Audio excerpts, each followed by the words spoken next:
Hi guys, Yip McGann here, and welcome back to another episode of There I Read It, where I'm going over the Harry Potter books chapter by chapter for the very first time in my life, and today we're on Harry Potter and the Chamber of Secrets, chapter 10. And there's a ton going on in this chapter, from a Quidditch game to Hermione getting a hold of a restricted book, and even some surprise missing bones. So let me get straight into my notes because there is quite a bit of interesting things to cover. The chapter starts in one of Lockhart's classes, and Harry gets to be the shining example for all of Lockhart's reenactments. And I'm really kind of wondering, I have a good idea of what Lockhart is and what he's about, but I wonder, in that professor's mind, are the reenactments like a punishment? Is Lockhart trying to degrade Harry? Does he think he's helping Harry become a star, so it's a nice gesture? Or is it something to do with Lockhart being this sort of fame chaser and he wants it to look like he's the one that made Harry into this well-known public figure? Like, oh, you were just a nobody, Harry. You were barely popular at all, and then I came along and now you're the school superstar. Everybody knows your name.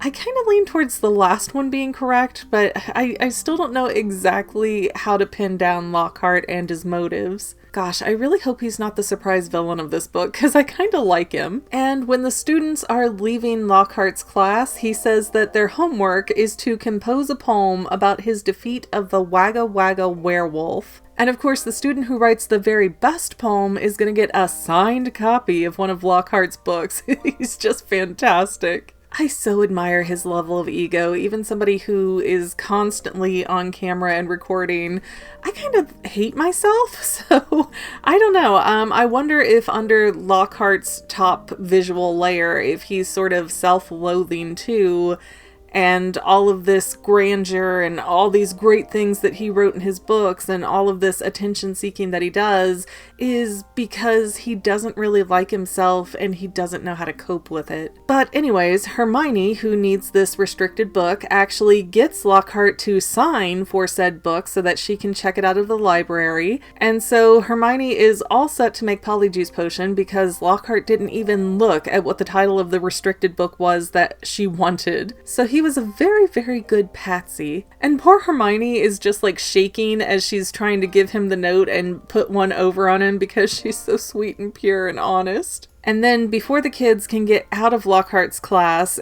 he pulls Harry aside and lets him know that Lockhart himself used to be a star seeker at school, so much so they wanted him to go pro, but he was all about that community service kind of lifestyle. Yeah, right. But then Lockhart tells Harry, who, just a reminder, is like the youngest Quidditch player in 100 years or so. But Lockhart tells Harry that he has no problem trying to help out a kid who's not as good as him. And it's just almost to a comical level here how much, if everybody is a nail, Lockhart is always trying to tap down everybody else's nails so that he's the one sticking up the highest. So I kind of wonder if by the end of this book, he's not going to end up being the nail that gets hammered down because he sticks up way too much. But Hermione gets into the library, which is run by Madam Pince. I don't think that name has come up before. And Madam Pince really looks over that signed note hard, but then ultimately gives Hermione the book that she needs to make polyjuice potion. And polyjuice is apparently the most complicated potion that Hermione has ever seen.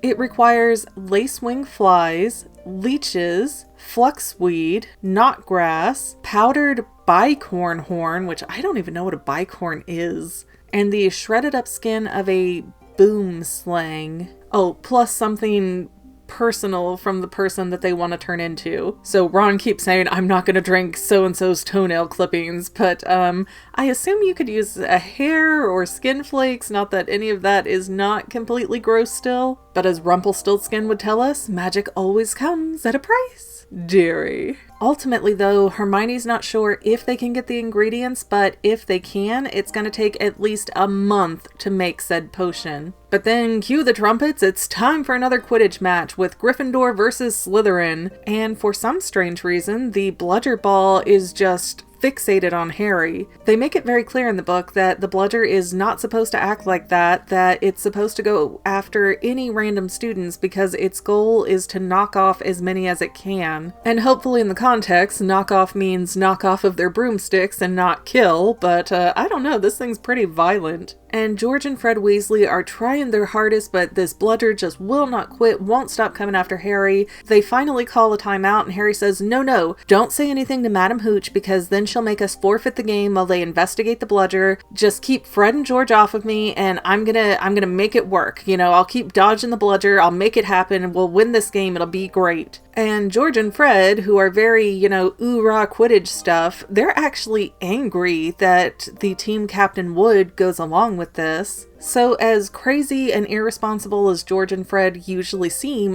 they actually do really care about people. And you can kind of see here that they have a bit of their father in them because they really want to have this inquiry over the ball happen. But Harry doesn't want another loss on his shoulders. It seems like every time he gets out there versus Slytherin, something awful is going on with Harry. He just can't keep it together. And as very easily predicted, the Bludger does end up hitting Harry. It breaks his arm. He is barely able to stay on his broomstick. But while Draco Malfoy is sort of pointing and laughing, he doesn't notice that the golden snitch is right above his head. So Harry, with his broken arm, dives for it, scares the crap out of Malfoy, gets the golden snitch, wins the game. And while poor Harry is laying on the ground writhing in agony, Lockhart appears and he's like, I know a charm to fix your arm. Hold on, let me do this. And Harry's like, no, please don't. But Lockhart insists and ends up erasing, deleting, removing, whatever word you want to use there,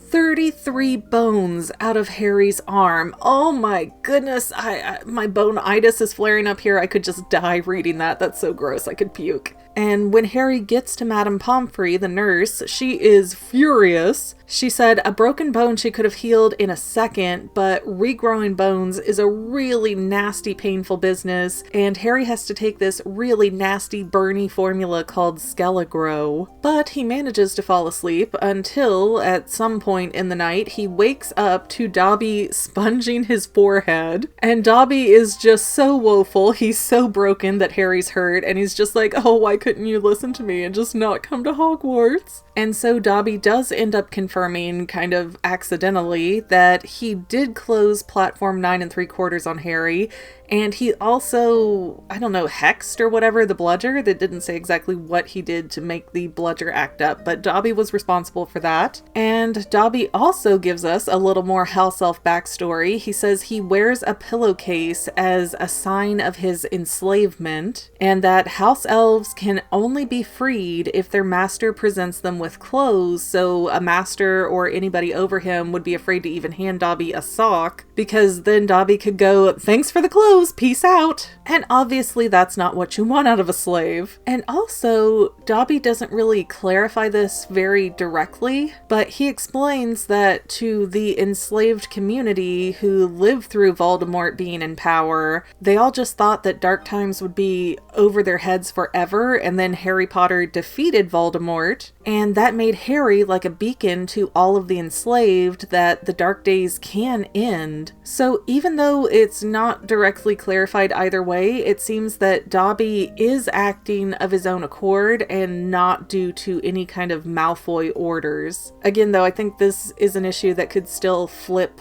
either way, and it's not very well addressed.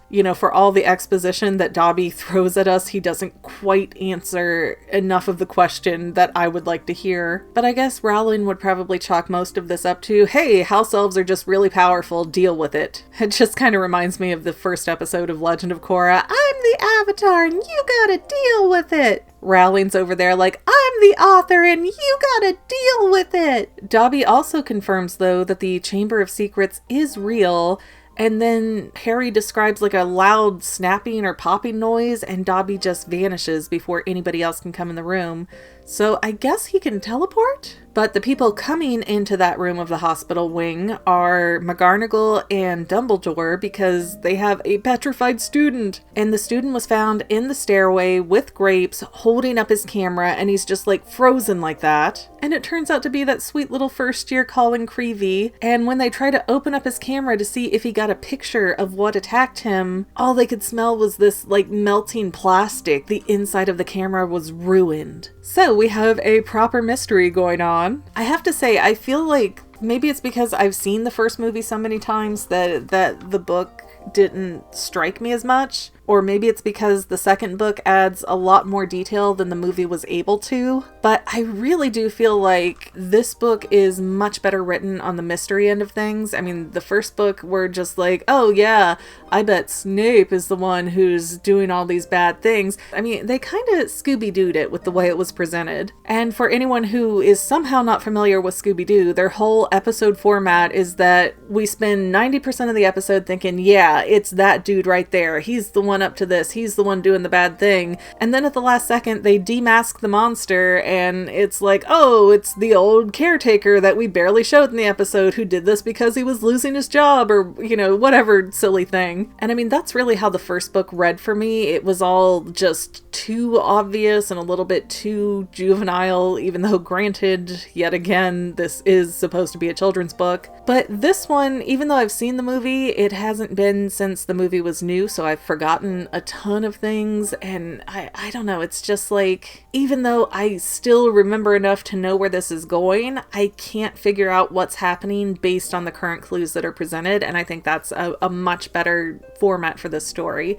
It really keeps you intrigued, it really keeps you guessing, and it really makes me look forward to reading more of these books in the series and seeing if this does become more deeper mysteries, deeper issues, deeper problems. And I know it does, but it's just kind of crazy to me after reading the first book. I mean, I would have been fine without ever reading any more of the books. Like, I didn't really care for it. I thought Rowling had some weird things in there that didn't make sense to me as an adult, like the Dursleys are just evil for the sake of evil, which, I mean, we have no context or backstory for their situation, or that wizards are jerks just because they can't use logic. Sorry, but you should know at a certain point that what you're doing isn't right. Doesn't have to be a wizard exclusive thing to have a skosh of common sense. And even characters like Filch, he was just kind of flat, and he was there to serve a purpose of, ooh, this caretaker guy is kind of scary and creepy, but now we're getting that extra layer, like we're peeling into the onion and finding that there's so much more than we thought. And I do like that, and I do appreciate that, and I'm excited to finish this book and kind of